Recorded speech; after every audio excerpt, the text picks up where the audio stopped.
I'm Jeannie and let's get Zebra strong. So last week I was talking to a client who was having issues with thumb joint pain. So we're talking about this joint here, which basically comes all the way down towards the wrist. And so the thumb joint is the most mobile joint in the hand. So the fingers basically flex and extend. Okay, you can move them a little bit, but the thumb joint is the most mobile joint and the most opposing joint. It can come all the way across the body. So it has a lot more movement potential. And there's often with hypermobility, a lot of strain and pain down in this joint here. So I said that I would help her and look into some ideas to how to stabilize this joint. So I was thinking, what would I do if this was any other joint in the body? I would make sure it was relaxed first, and then I would work on alignment, and I would work on reducing that range of movement initially to build strength in the joint. So I've come up with a few ideas that I thought we could try to help with these thumb joint issues. So because the thumb is so mobile, it can compensate a lot for weakness in the other joints. So if we are losing grip strength, the thumb joint will kick in and compensate for that. So the first thing we want to do is really think about the strength through the other four fingers. So for this you'll need, I've got a ball and I've got a little band. If you've got one of those soft therapy balls, that would be really good, or a TheraBand that you can sort of bunch up into a ball. This is just a little loop band that I'm using. So if I wanted to improve the grip strength, again with a soft ball, this one is quite squidgy, but it could probably be a little bit softer. I want to improve the strength through all of the hands. So I'm very gently going to try and using equal power, and so try not to overdo it with the thumb. Try and gently squeeze this ball so you feel connection through the whole hand. Try not to drop or bend the wrist, and then very slowly release the ball. So we're going to squeeze it and release it. And it's not about who can squeeze the ball the most, it's whether I'm getting equal pressure through the grip strength on all my fingers. I'll just do one more on this side. Okay, and then I'll just try the other hand. So swap over. You might notice that it feels very different one hand to the other. So I'm going to squeeze and release. And it doesn't always have anything to do with which hand you're dominantly writing with. I'm left-handed, but actually this hand feels a little bit stronger because my left side is my more mobile side of my body. Okay, so we've done about 5 on each side. Now what I'm going to do is just gently massage into that thumb joint. So very gently, just give it a little massage. Get rid of any tension around the hands. So I'm just gently pressing into the hands just to relax that tissue. Okay, so next up then, we're going to start building a little bit of strength around the thumb joint. So for this one, I'm just going to fold up my band to make it a little bit bouncier. And I'm going to put my hand down, and I'm going to put whatever I'm using in between the thumb joint and the first finger. So I've got it like this. And then what I'm going to try and do is press down with that thumb joint. Okay, so try not to twist or bend. You're literally just pressing down and opening up. So flexing this joint, pressing down.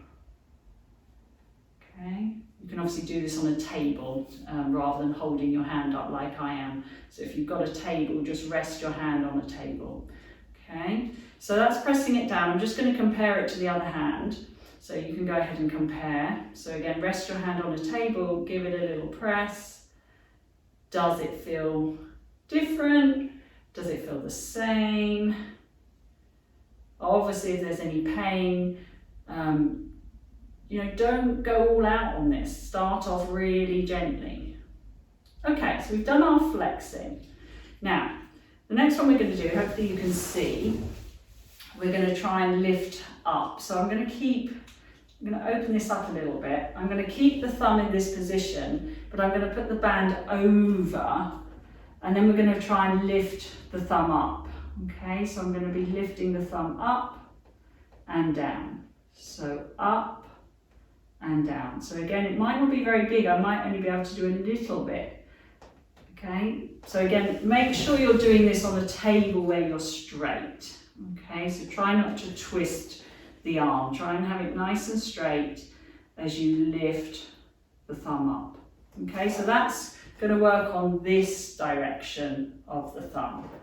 Okay, I'll do it sideways on this side so you can see hopefully what I'm doing. So I'm going to hold, and someone else could hold this down for you, of course, if you're struggling to hold the band. And again, you just try and lift up the thumb. Again, very different one side to the other here. So it's not about going to the end of range. So if you can bend your thumb all the way down, we obviously don't want to be doing that. We want to restrict that motion so that we don't encourage that wide range at the thumb joint at this stage. Now, the other thing we're going to do is just hold the hand like this. We're just going to do some reverse lifts. So we're going to let the thumb go down, and then we're going to draw it back up. Okay, so again, you don't have to hold your arm up like this. If this is painful, I'm just doing it here so you can see what I'm doing, but I'm drawing up.